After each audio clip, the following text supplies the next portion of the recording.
Facebook has just made a big update to ads. So if you're a real estate agent who uses ads in any way, shape, or form on Instagram or Facebook, this is going to be massive for you and can be a big unlock so that you understand how to get better results, more leads, more views, more followers even with Meta ads. So let's jump into it. And if you don't know me, my name's Jarvis. I run Jarvis Media Consolidated. We're a marketing agency that helps real estate agents see amazing results. Here's some right here below that you can check out. And let's jump into the content today. So this is a big change that has just unrolled on October 8th, so just a few days ago, that really has some big implications for a lot of people using ads, but definitely for real estate agents as well. So Meta is updating its marketing API to put more focus on AI targeting tools. Now, this has been something that Meta has been really focused on for a little while now. I want to say at least a year now, where if you're familiar with Meta ads, it has what's called Advantage Plus targeting, right? And essentially what this is that when you used to build out Meta ads, you basically have to choose exactly the kind of people that you want to get in front of. Now that is a double-edged sword. On one hand, yes, you can say, oh, I want to target this particular kind of person with these interests, and I want to target in this basic area, and that's who I want to basically see this ad about this offer that I'm providing. And that's great, and that was really effective for years and years and years. But what Meta has been able to do with the advancements in technology, specifically AI and just learning models, is that now it knows how to get in front of people at a bigger scale and more accurately for your offer than you might be able to. And so what does this mean? So this means basically if I'm a real estate agent and I'm saying, hey, I want to sell to buyers, or let's say I want to like put up a listing on Facebook about this home to potential buyers in the market, and I want to target people who are interested in these like four main things that I think are going to make it more interesting, right? Let's say the house is really nice. It's got like a tennis court. I want to put tennis as like the interest of my targeting, and then I'm going to obviously target like a 15-mile radius of my area. And let's say I'm also going to say like, oh, I want like, this, grocery chain that is really close to, this area. Or I'm going to say, oh, has kids because I know this is going to be a family-friendly kind of home. And that's how I want to target this ad to get out to those people who I think will be interested in buying this house. Well, what Meta might do now, back in the day, you would use those targeting tools and go out, and maybe your targeting isn't perfect for the people who'd be interested in that. Maybe you're leaving a lot on the table, or you're targeting too narrowly, and ultimately it would just be like, hey, either it works or it doesn't work, and then you have to retest things. Well, recently Meta has made the change to its Advantage Plus, which essentially means it's going to use more machine learning slash AI. It's kind of, those are two separate things technically, but like kind of the same thing, to get a better result for you. So if you use all those targeting tools and it's using what's called Meta's Advantage Plus targeting, it might say like, hey, like, you know what, actually don't give us too much information about who you want to target, because we're actually going to target people based off of like what they're actually just responding to. So we're going to actually show your ad out to a bunch of people, maybe even outside of the people you're targeting. And then as time goes on, as we get more information, we're going to be able to start to find people who are really interested and who are clicking on this, or becoming a lead or whatever, to a higher rate than what you might have been able to find on your own. And it's all through machine learning, because Meta just has access to an insane amount of data. And so that's what targeting, or Advantage Plus targeting is. And it's been something that Meta has been pushing more and more, just because it's better at finding results than a lot of us are at just kind of guessing what is going to be like our perfect targeting or our perfect audience.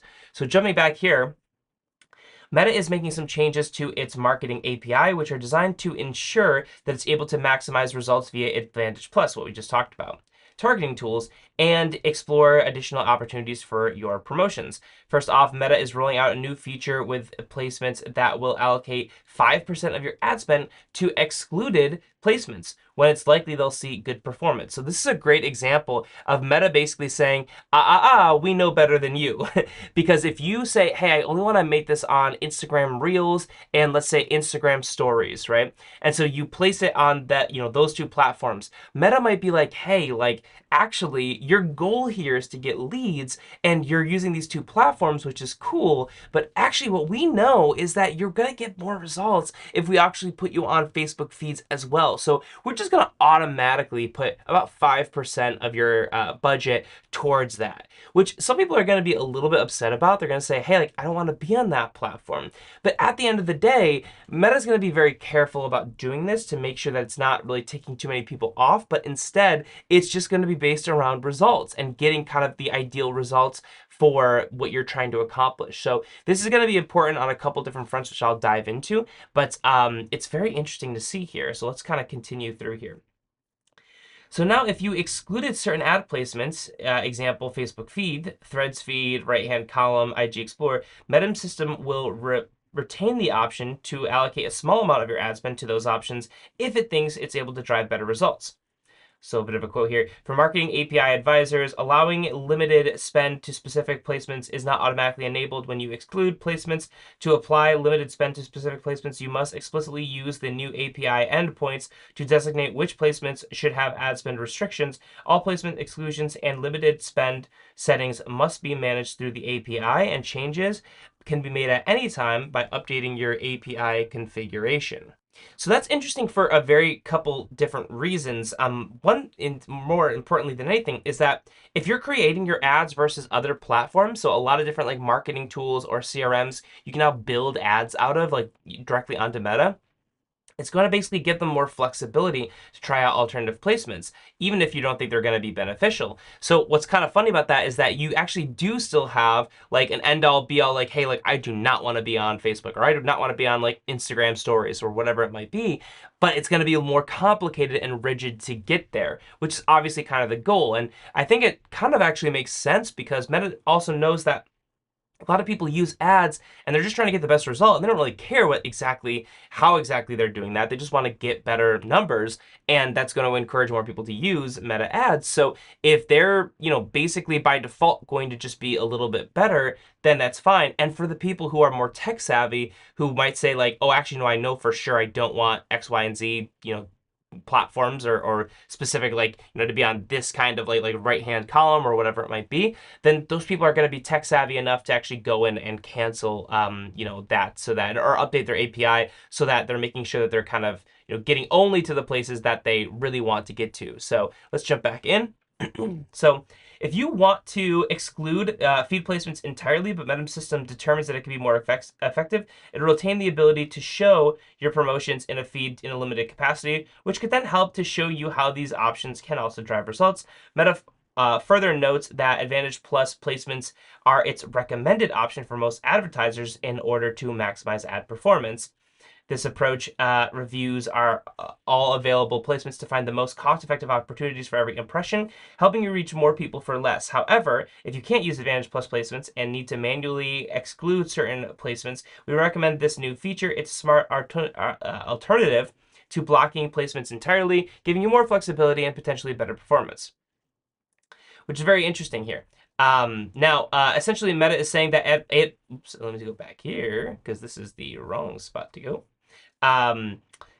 So basically, the explanation here just says that like it's going to just integrate into Meta's evolving AI targeting, which is going to ensure that ad campaigns are able to utilize all the newest tools and all the newest changes that Meta makes, which at the end of the day, of course, is in line with what most people want. Now, here's the trick here. When you're making a Meta ad, I think it's going to be very important for real estate agents to get very specific on what your goal is. And I'll show you a little example here, but like, because Meta is now taking more under its own wing to make sure that you're getting kind of the most ideal results here, you're going to need to do a couple things very sure. And most agents might be doing this if you're running ads, but I want to make sure that this is something that is understood, because this will make a big difference if Meta is now doing more things automatically for us. We want to make sure that we have what's called our campaign objective on point here. So when you're making an ad, you go to adsmanager.facebook.com, you click on that green button over here, and that pops up this page, right?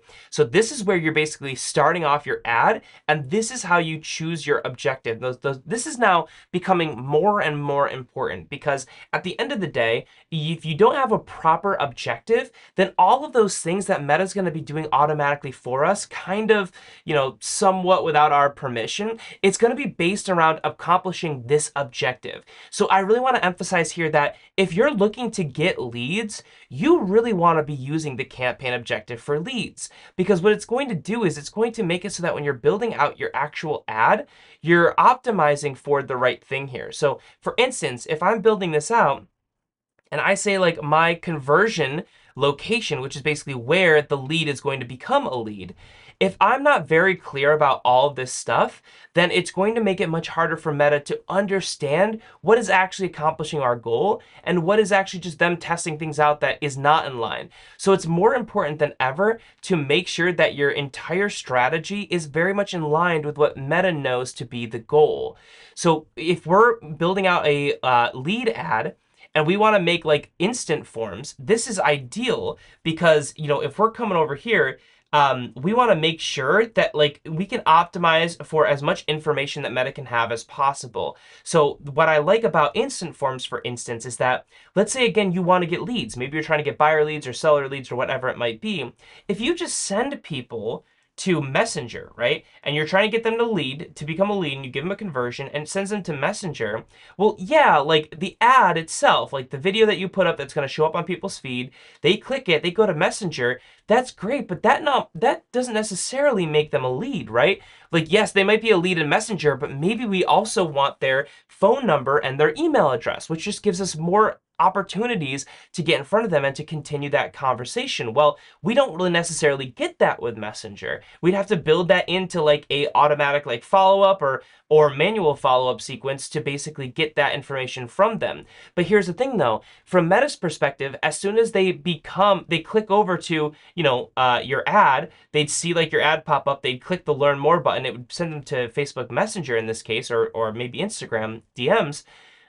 You don't necessarily have that contact information that you really need for them to be a good lead for you. But Messenger, or I should say Facebook, thinks it's accomplished its goal because its whole point was to send leads to Messenger. So that's really tricky. And by the way, same thing for your website or calls. If you make your conversion location website and calls, then you're going to send people to your website, which again might not be well set up, and I almost guarantee you is not well set up to get leads, just based off of the hundreds of agents I've worked with. Or calls, they might try to call you, but guess what? You might not pick up your phone, you might not get in contact with them, you try to call back, they don't remember your number, and they're not really a great lead yet because, if you reach out to them again and they do pick up, they might not remember they called you, remember the number, and ultimately, it's just not a really good transition point to then jump into, having a conversation with them. And so this is where, yes, like they can become a lead, but again, your website might not capture their information, so that doesn't really become a lead, honestly. Or a call, they might call you, but then they don't really become a good lead unless you're actually picking up the phone immediately. And so that just becomes very, very difficult. Whereas, for instance, and why I like and why they probably recommend instant forms, is that when you become a lead or when somebody clicks on your ad, it pops up a form that's all native inside the platform, which means it can track all this information and you can optimize it to make sure that you're getting the right quality leads. I have other lead videos that you should check out if that's something that you're interested about. But this ultimately is how you can best allocate information and send it to Meta so that it understands that, like, oh, one, they only become a lead when they've actually completed the form and you've gotten their email and their phone number. But then two, if you're building out your lead form to disqualify leads who are not quality enough for you, which I recommend, then you're going to be able to make sure that not only are you getting actual leads, but you're getting a certain level of quality leads. And that is how Facebook knows when basically a lead has come in. So you basically get better quality leads. That is now the threshold that Facebook needs to achieve, so that if it's not getting any kind of leads coming through, it knows that it needs to change things, and then it can send back to that API information that you essentially, are not getting in front of the right kind of people, or you are getting in front of the right kind of leads, and it needs to keep doubling down on that. So this is all more important than ever, because now that Facebook is going to just be making more decisions on the back end automatically for you, which is probably a good thing, because most people, that means you don't have to be as quite involved as you needed to be before to see great results. But you need to make sure that you are aligned with what Facebook thinks the goal is of the ad, and that there's no confusion there. Because again, ultimately, if you're running this stuff and Meta thinks that the goal is one thing, but you're actually not really getting an actual great lead until, they'll jump through all these additional hoops, then you could be paying a lot for results that aren't actually exactly what you need. And Meta could be testing out all this stuff that doesn't actually work out well for you. A good example would be, again, if you're sending people to your website and maybe you're getting even some leads from that website, but those leads aren't really high quality, because again, Meta has a difficult time communicating between the website and, basically back on the back end of its ads, then it's not going to know that like those leads aren't really high quality, versus a lead form where you can have the questionnaire built in, so that only if people hit the right answers there, like the right kind of timeline, right kind of budget for buying or selling a home, whatever it might be, right area, whatever it might be, to make a quality lead for you, that is what's required for it to count as a lead. And Meta knows that perfectly, because it's all in platform instead of trying to communicate through a website, which it has very difficult time doing. And so that is a huge change to basically how you're going to be prioritizing your ads to see the best results here. So kind of finishing up, this article, let's kind of close it out here. Whoops. There we go. In summary, Meta is now looking to make Advantage Plus a bigger focus and a more critical consideration for all advertisers, as it continues to improve its AI-powered ad tools, which should lead to better results. And now Meta Systems will have more capacity to experiment with highlighting through the additional sampling that they're going to be providing, by allocating an additional 5% of your budget on a lot of people's cases to accomplishing that goal. So ultimately, this is going to be probably a good change, but you need to be very sure that you are building out everything appropriately for your lead generation here. Because if Meta thinks your goal is one thing and your goal is something else, then it's going to be far worse than before. However, if you accurately assign everything and make sure you're doing it right, then you're going to have more likely better results, because again, AI and machine learning that's going to be built in here is going to be very, very powerful, and ultimately is going to be a good move for most people who are using Meta ads. So I hope this is helpful, guys, and I will see you in the next video. Bye.